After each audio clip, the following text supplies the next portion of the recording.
अस्सलाम वालेकुम my YouTube family, welcome back to मिक्से फूड। आज मैं आपके साथ बहुत ही ज़बरदस्त एक सीक्रेट रेसिपी शेयर करने लगी हूँ। आज हम बनाएंगे बोंग पाए।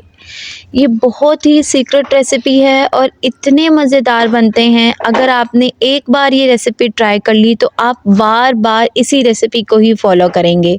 ये इतने ज़्यादा मज़ेदार बनते हैं, इनके अंदर से ना कोई स्मेल आएगी, ना ये घुलेंगे, ये इतने ज़्यादा मज़ेदार बनेंगे। आप देख तो रहे हैं, इनका जो देखने में ये इतने अच्छे लग रहे हैं, ये खाने में इससे भी ज़्यादा ज़बरदस्त है। आप इनको बार बार खाने पे मजबूर हो जाएंगे, इनका टेस्ट इतने ज़्यादा मज़े का था। ठीक है, अब हम ले लेंगे 2 प्रेशर कुकर हमें चाहिए। एक प्रेशर में हम पायों को गला लेंगे। यहाँ पे ये एक पाया है, तकरीबन इसका वज़न 1 से सवा किलो के करीब होगा। अब कुछ खड़े मसाले हैं, यहाँ पे 2 से 3 तेज़ पत्ते हैं, काली मिर्चें हैं, 3 से 4 लौंगे हैं, दालचीनी के 2-3 छोटे-छोटे टुकड़े हैं और 1 टेबलस्पून भरकर अदरक लहसुन का पेस्ट डाल दूँगी। 1 टीस्पून नमक ऐड करूँगी और हाफ़ टी स्पून हल्दी ऐड करूँगी। इस पॉइंट पर सिर्फ यही स्पाइसेस ऐड होंगे। अब हम इसके अंदर पानी डाल देंगे। अब पानी आपने तकरीबन 1 लीटर ज़रूर डालना है। ठीक है, इसको एक बार मिक्स करेंगे, हिलाएंगे, उसके बाद हम लिड लगा देंगे। जब तक ये अच्छे से नहीं गल जाते हम इनको कुक करेंगे। ओके, अब दूसरे प्रेशर कुकर में हम ले रहे हैं बोंग का गोश्त। ये बोंग का गोश्त है, जो पाए हैं उनके साथ बोंग का गोश्त ही पकता है। बहुत ज़बरदस्त इनका टेस्ट होता है और ये एक मैंने नली है जो जिसका जो मिक है ना वो बड़े ज़बरदस्त टेस्ट देगी। ठीक है, आप नलियाँ जो हैं वो 2-3 भी यूज़ कर सकते हैं। इसके अंदर भी मैं वही खड़े मसाले ऐड कर रही हूँ जो हमने पायों में इस्तेमाल किए थे। आपने बड़ी इलायची का इस्तेमाल ज़रूर करना है गरम मसालों में। बड़ी इलायची के इस्तेमाल से जो पायों की और जो गोश्त की एक स्मेल होती है वो ख़त्म हो जाती है। ठीक है, बाकी आपने सारे खड़े गरम मसाले जो मैंने आपको दिखाए हैं वो आपने ऐड करने हैं। इसके अंदर भी मैं 1 टीस्पून नमक और हाफ़ टी स्पून हल्दी का ऐड करूँगी और इसके अंदर भी हम तकरीबन 1 लीटर के करीब पानी ऐड कर देंगे। इसको हिलाएंगे और इसकी भी लिड लगा देंगे। ठीक है, अब हमने बोंग को भी पकने रख दिया है और पायों को भी। सबसे पहले हम बोंग को देख लेते हैं। तकरीबन 35 मिनट्स के बाद ये देखें बोंग का जो गोश्त है वो गल चुका है।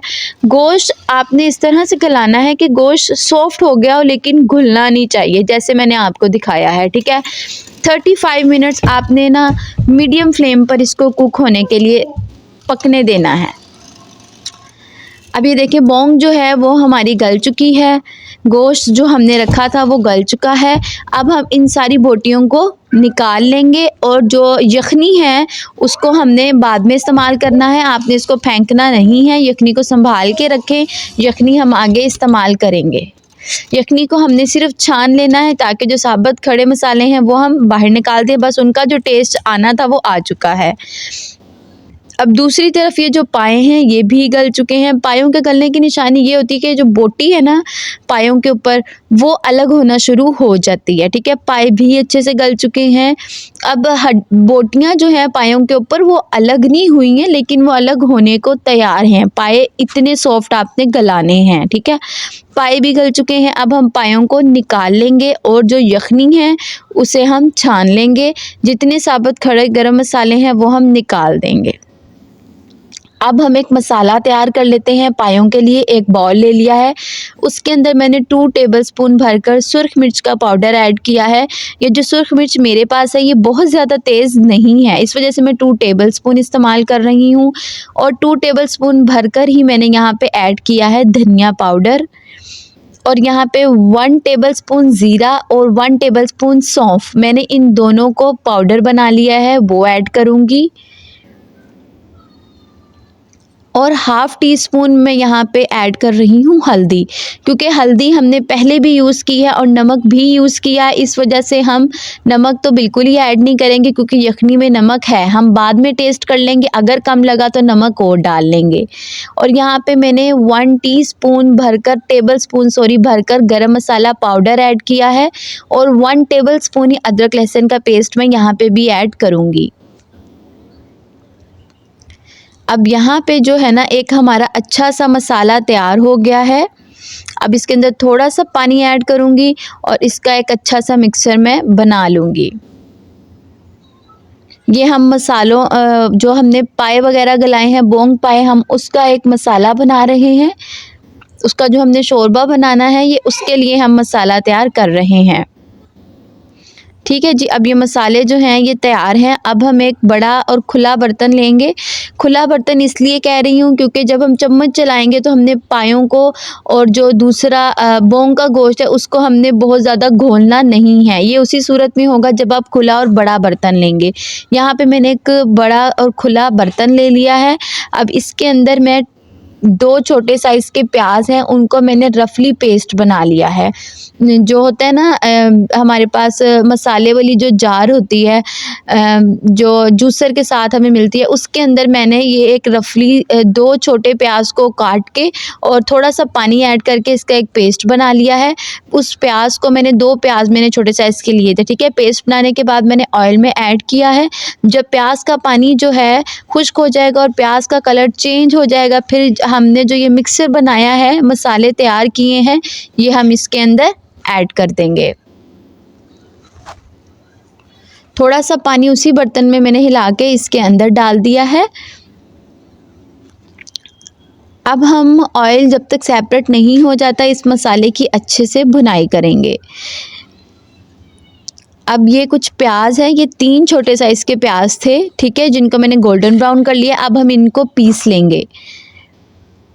अब प्याज़ों को मैंने पीस लिया है। 3 छोटे साइज़ के प्याज थे ये, उनको मैंने पहले फ्राई किया है, फिर उनको मैंने इस तरह पेस्ट बना लिया है और 2 से 3 टेबलस्पून दही के मैंने यहाँ पे ऐड किए हैं, ठीक है। अब हमने इस मसाले को अच्छे से भुनाई करनी है। तब तक भुनाई करेंगे जब तक ऑयल सेपरेट ना हो जाए।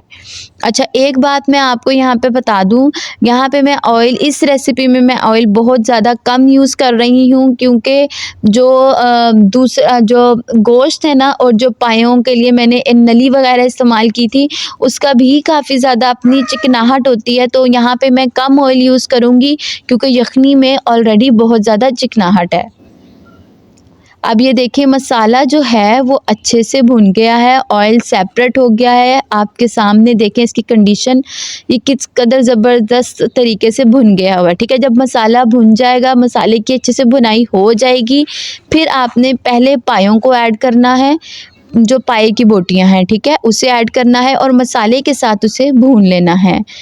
थोड़ी देर इसकी 1 से 2 मिनट तक पायों की भुनाई करेंगे और फिर जो बोंग का गोश्त है वो भी ऐड कर देंगे और फिर एक बार अच्छे से गोश्त और पायों के साथ मसाले को भून लेंगे। जब अच्छे से भुनाई हो जाएगी, हमें साइड्स पे ऑयल नज़र आने लगेगा, उसके बाद हम यखनी ऐड करेंगे। ये रेसिपी बहुत ही ज़्यादा ज़बरदस्त है, मेरी बहुत ज़्यादा फेवरेट है। ये इतने मज़े की बनती है, आप बार-बार इसको खाएंगे ना, आपका पेट भर जाएगा लेकिन नीयत नहीं भरेगी। ये इतनी ज़बरदस्त रेसिपी है, आपको यकीन ही नहीं आएगा कि ये आपने ख़ुद बनाए हैं अगर आप इस रेसिपी के साथ बोंग पाए बनाएंगे। यकीन जाने कोई स्मेल नहीं आती, ना कच्चापन लगता, इतने मज़ेदार पाए बनते हैं ना, आप जिसको भी खिलाएंगे ना वो आपका फ़ैन हो जाएगा। ये इतने मज़ेदार बनते हैं।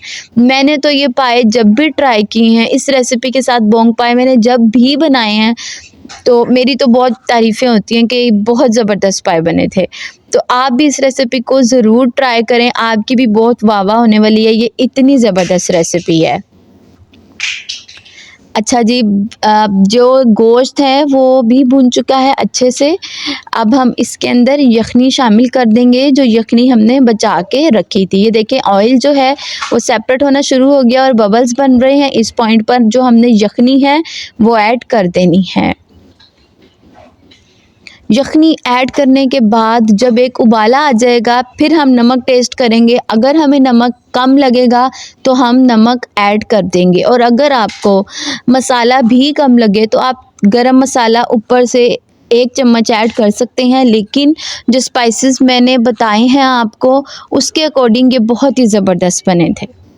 फिर भी अगर आप तीखा ज़्यादा पसंद करते हैं तो आप इसके अंदर जो गरम मसाला पाउडर है, जब ये बन जाएंगे तो आप ऊपर से गार्निशिंग कर सकते हैं, जिससे खुशबू भी बढ़ेगी और जो आपका तीखापन है वो भी आपको मिल जाएगा। अब ये देखें हमारे जो पाए हैं वो बिल्कुल तैयार हैं। अब हम इसको कवर करेंगे थोड़ी देर के लिए, एक उबाला आने का वेट करेंगे। एक इंग्रेडिएंट्स बाकी है जो हमने इसके अंदर ऐड करना है, लेकिन वो अभी हम ऐड नहीं करेंगे जब तक एक बॉयल नहीं आ जाता। इसको कवर करके रख दें, एक उबाला आएगा उसके बाद हम बाकी चीज़ें ऐड करते हैं। अब यहाँ पे मैंने तकरीबन 1 टेबलस्पून मैदा ले लिया है। इसकी मैंने स्लरी बना ली है, बिल्कुल पतला सा पेस्ट बना लिया है थोड़ा सा पानी डालकर, ठीक है। आपने जो स्लरी है ना मैदे की, वो आपने इसके अंदर ऐड कर देनी है। ये मैं इस वजह से ऐड कर रही हूँ ताकि एक स्मूथ सा जो शोरबा है वो हमारे पास आ जाए। अच्छा, अब आप देख रहे हैं मैं इसको हिला कितने हल्के हाथों से रही हूँ, ठीक है।